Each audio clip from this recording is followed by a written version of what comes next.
हिंदी है, मातृभाषा हिंदी है। जैसे ही हमारा जन्म हुआ तो हमने देखा हमारी माँ किस भाषा का प्रयोग करती थी, हिंदी का।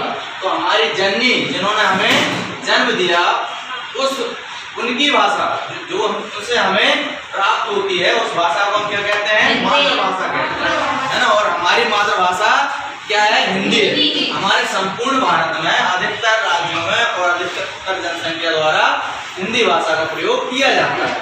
हिंदी भाषा एक बहुत ही विस्तृत इसका शब्दकोश है और बहुत ही आज धीरे धीरे करके संपूर्ण विश्व में अपनी जगह बनाती जा रही है और ये भाषा निरंतर धीरे धीरे आगे बढ़ रही है। लेकिन दुर्भाग्य की बात यह है कि हम हिंदी बोलने वालों को आज के टाइम पे हमें ऐसा लगता है, कोई इंग्लिश बोल रहा है तो हमको ऐसा लगता है कि वो अधिक शिक्षित है ना, और जो हिंदी बोलते हैं उनको हम कमजोर समझ लेते हैं। ऐसा नहीं है, ऐसा कुछ भी नहीं है। हिंदी भाषा बोलने वाले भी आज आप देख सकते हैं हमारे डॉक्टर APJ अब्दुल कलाम, उनकी मातृभाषा भी हिंदी थी, है ना। तो ऐसे ऐसे महान वैज्ञानिक, महान व्यक्तित्व हमारे देश में हुए।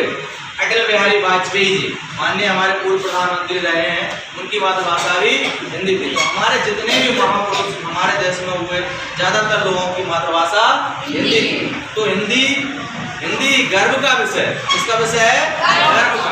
हमें कहीं पर भी हिंदी में ये महसूस नहीं करना चाहिए कि हम कमजोर हैं। इंग्लिश एक अच्छी भाषा है, इंग्लिश हमें अन्य भाषाओं का अध्ययन भी करना चाहिए, लेकिन इसका महत्व ये नहीं हो जाता कि हम अपनी भाषा को भूल जाएं या अपनी भाषा की अपेक्षा करें। हमें अपनी भाषा पे भी बराबर ध्यान देना चाहिए। आपने देखा होगा इंग्लिश में ये जैसे हम रिलेशन की बात करते हैं, चाचा, फूफा, मामा, भैया, इन सब चीजों के लिए, इन तीनों वर्ड के लिए एक ही वर्ड इस्तेमाल किया जाता है कि अंकल।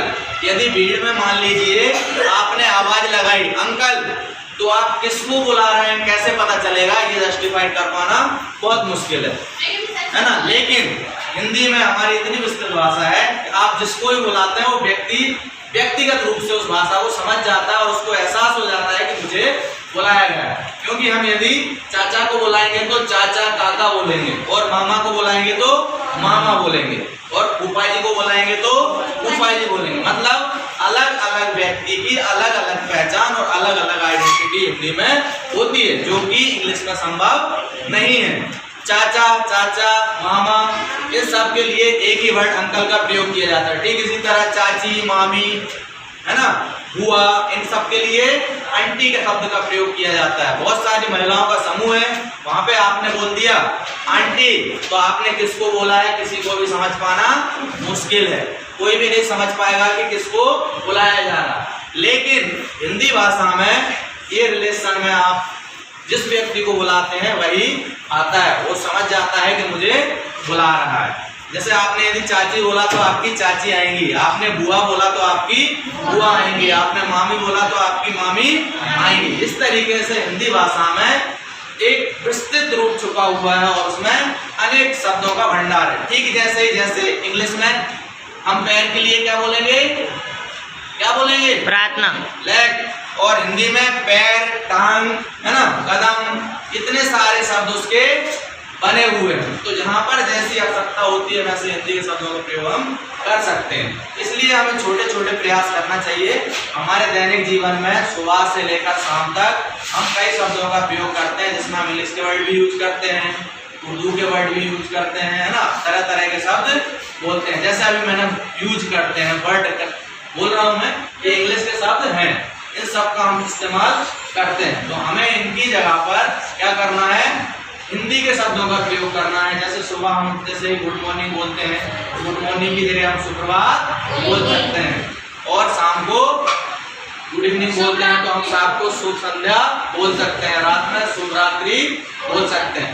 इन धीरे धीरे छोटे छोटे चरणों से ही हमारी भाषा एक विस्तृत रूप ले लेती है और भाषा को समर्थन मिलता है। और आज सबसे बड़ी बात यह है, हिंदी के लिए गर्व का विषय है कि मेडिकल साइंस की पढ़ाई थी अभी तक वो इंग्लिश में उसकी पुस्तक में उपलब्ध थी, लेकिन अब मेडिकल साइंस मतलब चिकित्सा विज्ञान, क्या होता है? चिकित्सा विज्ञान।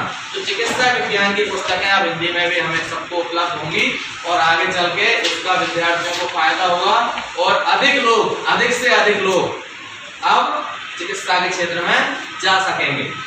जिन लोगों को इंग्लिश में डिफिकल्टी महसूस होती थी, हिंदी भाषा में वो लोग बहुत अच्छी पकड़ रखते हैं, वो लोग भी अब हिंदी भाषा में ही अपना इसका ज्ञान प्राप्त कर सकेंगे चिकित्सा विज्ञान में। ठीक है, थैंक यू।